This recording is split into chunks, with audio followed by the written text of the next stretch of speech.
అందరికీ నమస్కారం అండి. పంచతంత్రం అంటే ఏంటి? పంచతంత్రం అంటే 5 తంత్రాల మిశ్రమం. తంత్రం అంటే స్ట్రాటజీ. ఇప్పుడు పంచతంత్రం ఎలా తయారైందంటే అదొక పిల్లల పిట్ట కథల్లాగా తయారైంది. కానీ దాని ఉద్దేశం అది కాదు. పంచతంత్రంలో ఇంకా తెలుసుకోవాల్సింది చాలా ఉంది.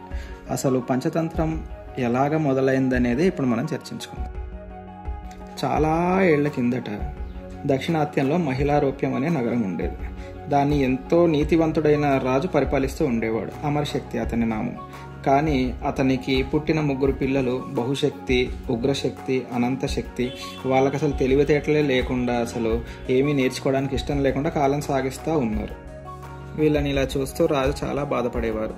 చిచి, ఇలాంటి పుత్రుల్ని కనడం కన్నా కనకుండా ఉండడమే మేలు అనుకుని నిట్టూర్చేవారు. ఆఖరికి పట్టలేక ఒక సభని పిలిచాడు. దానికి అతని మంత్రుల్ని, ఆచార్యుల్ని అందరినీ ఆహ్వానించి తన ముందున్న సమస్యని వాళ్ళకి చెప్పి మార్గోపదేశం చేయమన్నారు. అప్పుడు అక్కడ పండితులు, మహారాజా, జ్ఞానం సంపాదించాలంటే చాలా సమయం పడుతుంది. కొత్త వ్యాకరణం నేర్చుకునేదానికే 12 ఏళ్ళు పడుతుంది. ఆ తర్వాత ధర్మశాస్త్రాలు, అర్థశాస్త్రాలు, కామశాస్త్రాలు అన్నిట్లో అవగాహన పొందాలంటే ఇంకా చాలా సమయం పడుతుందని వారితో చెప్పారు. అప్పుడు సభలో ఒక మంత్రి పండితులతోటి, హంస ఎలాగైతే పాలు నీళ్ల మిశ్రమంలోంచి కేవలం పాలనే తీసుకోగలుగుతుందో, అలాగే ఈ రాజపుత్రులు కూడా అపారమైన విద్యాసారం నుంచి కేవలం వాళ్ళకు అవసరమైన విద్యనే తీసుకోగలిగేటట్టు ఏమైనా సులభమైన మార్గం ఉంటే బోధించండి అని అన్నారు.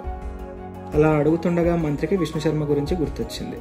విష్ణుశర్మ సకల శాస్త్ర పారంగతుడు మరియు చక్కటి గురువు. మంత్రి అప్పుడు రాజుగారితోటి విష్ణుశర్మని వాళ్ళ రాజ్యానికి ఆహ్వానించి రాజపుత్రులకు విద్యాబుద్ధులు నేర్పించవలసిందిగా సూచిస్తాడు.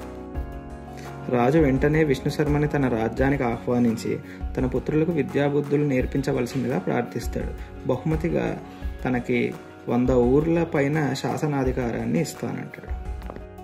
విష్ణుశర్మ అప్పుడు రాజుతోటి, మీరు 100 ఊళ్ళు ఇచ్చినా సరే నేను విద్యని అమ్ముకోను. కానీ మీకు నేను వచనం ఇస్తున్నాను, మీ పుత్రులను నేను తప్పకుండా విద్యావంతులుగా తీర్చిదిద్దుతాను. ఒకవేళ తీర్చిదిద్దలేకపోతే నేను నా పేరును వదిలేసుకుంటాను. నాకు ఇప్పుడు 80 ఏళ్ళు. ధనంతో నాకు ఎటువంటి నిమిత్తమూ లేదు. కానీ మీరు అడిగారు కాబట్టి మీ పుత్రులను నేను ప్రయోజకులను చేస్తాను. ఇప్పుడు నా సింహనాదం వినండి. ఒకవేళ మీ పుత్రులను నేను సకల శాస్త్ర పారంగతులు చెయ్యకపోతే నాకు స్వర్గానికి ద్వారములు తెరుచుకోకుండా ఉండుగాక. రాజుగారు ఆ సింహనాదం విని సంభ్రమాశ్చర్యాలకు గురవుతారు.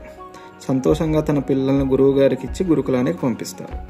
విష్ణుశర్మ రాజపుత్రులకు సులభంగా శాస్త్రాలు అర్థమవ్వడానికి 5 తంత్రాలను బోధిస్తారు. మిత్రభేదం, మిత్రప్రాప్తి, కాకోల్లూకీయం, లబ్ధప్రణాశం, అపరీక్షితకారకం.